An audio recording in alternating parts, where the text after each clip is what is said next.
Hello everyone.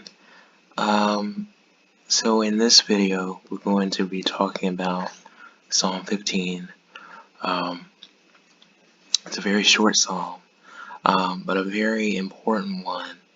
And I think in the second video, we're gonna talk about talk a little bit more about that. But in this video, we're just gonna read it, and I'm going to just kind of give you sort of a brief synopsis of the significance that I see in it. And like I said, in the next video, we'll look at cross references and things like that, so you can have a better understanding about that. So it reads as follows. I always like to read from an actual site that has the text. I just copy and paste the text so that as you're listening to me, you can at least see some of it, and just kind of meditate on it as you hear what I have to say.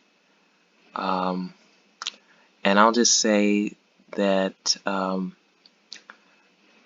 I read this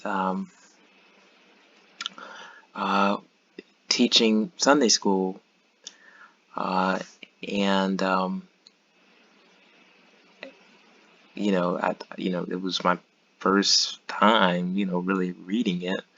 I'm sure I might have read a verse or two of it here and there, but in terms of focusing on the on the entirety of the psalm, it's pretty much my first time. But immediately after reading it, I was able to teach from it. And I think this psalm really is the essence of my philosophy when it comes to my faith. And to me, it really embodies our responsibility as believers, more so than most scriptures. This really kind of gets to the meat and the bone, if you will. It really, gives us a practical and clear image of what it means to be a person of faith and to live according to that faith. So it reads like this: Lord, who may dwell in your sacred tent? Who may live on your holy mountain? The one whose walk is blameless, who does what is righteous, who speaks the truth from their heart, whose tongue utters no slander, who does no wrong to a neighbor, and casts no slur on others, who despises a vile person, but honors those who fear the Lord, who keeps an oath even when it hurts, and does not change their mind, who lends money to the poor without interest, who does not accept a bribe against the innocent. Whoever does these things will never be shaken. So it's really clear, and while I was teaching it, I highlighted these verses here, verses 2 through 5, because these are just little, you can almost think of them as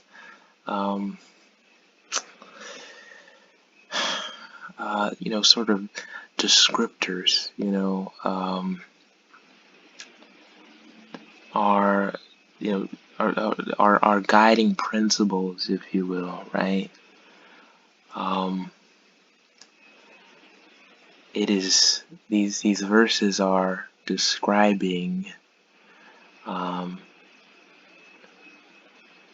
and presenting the behavior of a righteous individual. And that doesn't mean the individual is perfect, but it means that the individual, in the eyes of God,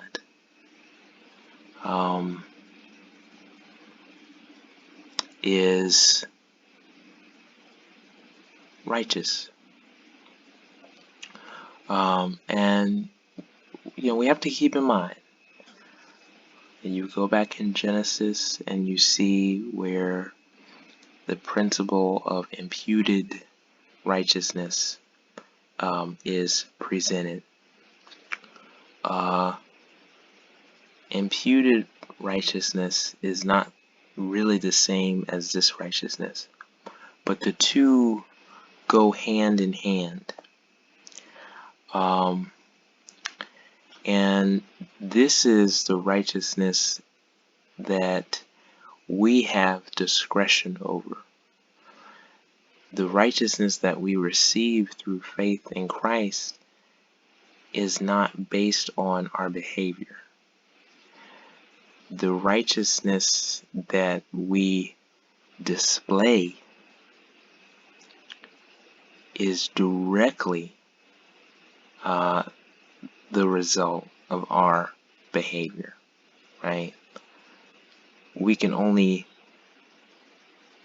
be identified by that term if we display and exude the behavior.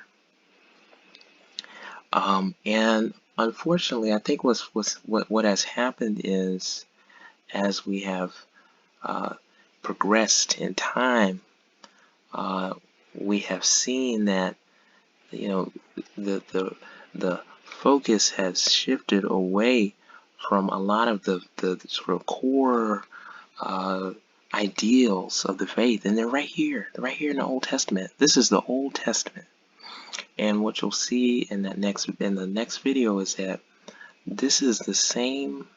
A lot of this stuff is the same thing that Jesus would say in the New Testament. It's the same stuff.